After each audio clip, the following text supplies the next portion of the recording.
स्थानापन्न झालो आहे ते म्हणजे करंजाळीच्या ग्रामदेवतेच्या भूमीला प्रथमतः आपण नतमस्तक होऊया. दुरितांचे तिमिर जाओ, विश्व स्वधर्म सूर्य पाहो, जो जे वांचिले ते लावो प्राणी जात, असं म्हणत सर्व विश्वाच्या कल्याणाची काळजी वाहणारे संत श्रेष्ठ ज्ञानोबा माऊली. विद्येविना मती गेली, मती विना नीती गेली, नीती विना गती गेली, गती विना वित्त गेले, वित्त विना शुद्ध घडले व एक अनंत घडले. ते म्हणजे असं एका शब्दात जगासमोर विद्येचा महत्व पटवून सांगणारे महात्मा ज्योतिराव फुले. बाबांनो, जेवणाचा ताट मोडा, पोराले कपडे घेऊ नका, बायकोला साडी घेऊ नका, पण पोराले शाळेत शिकायला घाला, असा जगावेगळा संदेश देणारे राष्ट्रसंत गाडगे बाबा. मी प्रथमता आणि अंतिमता भारतीय आहे असं म्हणत ज्या महापुरुषाने सर्व झेंडे बाजूला करून तिरंग्याला सर्वोच्च स्थान दिला ते म्हणजे भारतरत्न डॉक्टर बाबासाहेब आंबेडकर. या सर्व युग पुरुषांना, महापुरुषांना वंदन करून माझ्या मनोगता करतो. खरं सांगायचं तर एकाच वेळी जर देव आणि गुरु सांभाळले तर वंदन कोणाला करायचं या प्रश्नाचं उत्तर मी माझ्या मनोगतात देणारच आहे. वेदाचं बंधन तर आहे.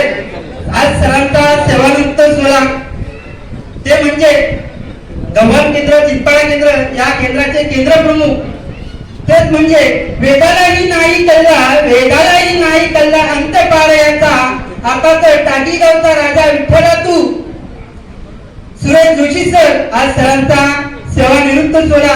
आणि ज्ञानेश्वर महाराज, निवृत्ती म्हणजे काय हे एका ओळीमध्ये म्हटलं आहे, प्रपंचातून आसक्तीतून बाहेर पडल्याशिवाय मला सुख मिळणार नाही, असा तो शब्द आहे. त्यांना ज्ञानेश्वर महाराज निवृत्ती म्हणतात. या निवृत्तीच्या सोहळ्याच्या माध्यमातून मला सरांच्या बद्दल काही सांगावंसं वाटतं.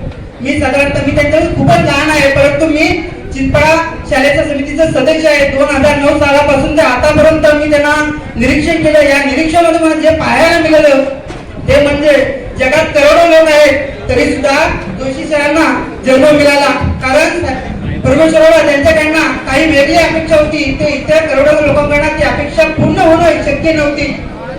ती अपेक्षा पूर्ण होवी म्हणून शिक्षण विभागामध्ये त्यांना शिक्षण विस्तार अधिकारी व केंद्र प्रमुख म्हणून पदाची जबाबदारी दिली. ही पदाची जबाबदारी देत असताना ते हमेशा वारंवार सगळ्या मुख्याध्यापकांना, सर्व शिक्षकांना सांगत असत, तर ही शाळा जिल्हा परिषद टिकली पाहिजे, तर नुसती टिकली नाही पाहिजे, तर शाळेच्या विद्यार्थ्यांचा, मुलांचा जास्तीत जास्त शिक्षणाचा दर्जा कसा वाढेल याच्याकडे लक्ष केंद्रित केलं.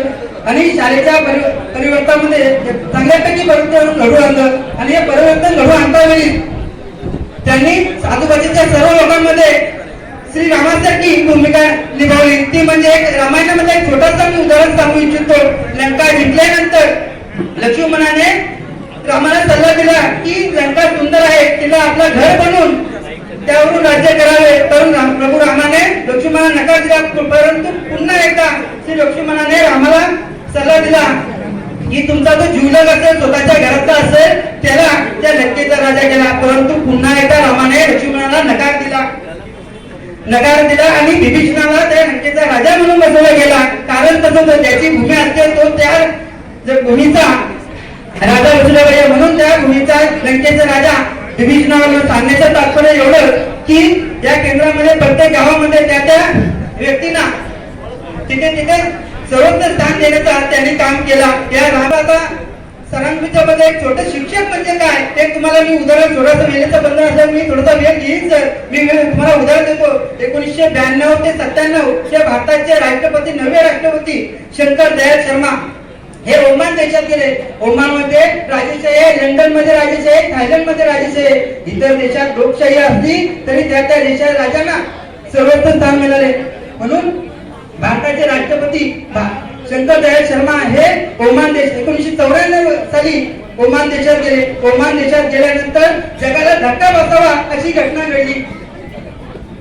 ती अशी की ओमान देशात गेल्यानंतर ओमानचा राजा कबूसा तिथे सर्वोच्च त्याला स्थान दिला जात असेल.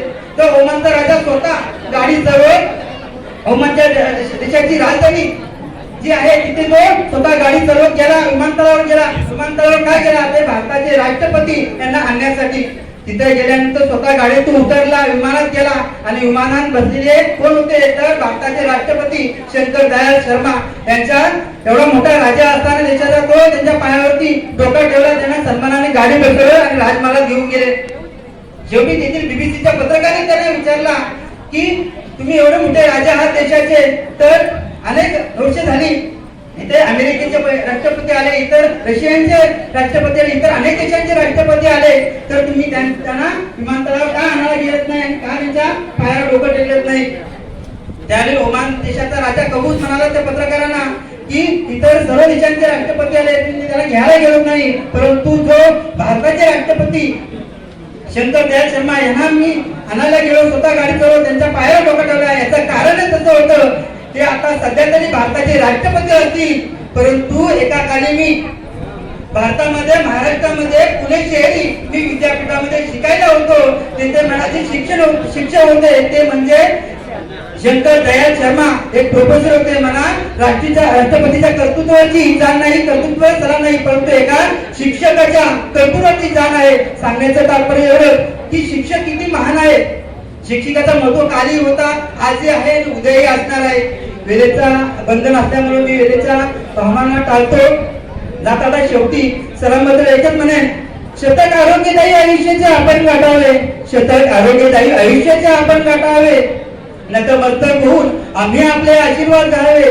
सहवास आपला असत लाभावा, सहवास आपला असत लावा. ही भावना हर्षोभर भावनांची गुरु शिष्याच्या नात्यात जपलेल्या अतूट अगणित जिव्हाळ्याची धन्यवाद. जय हिंद.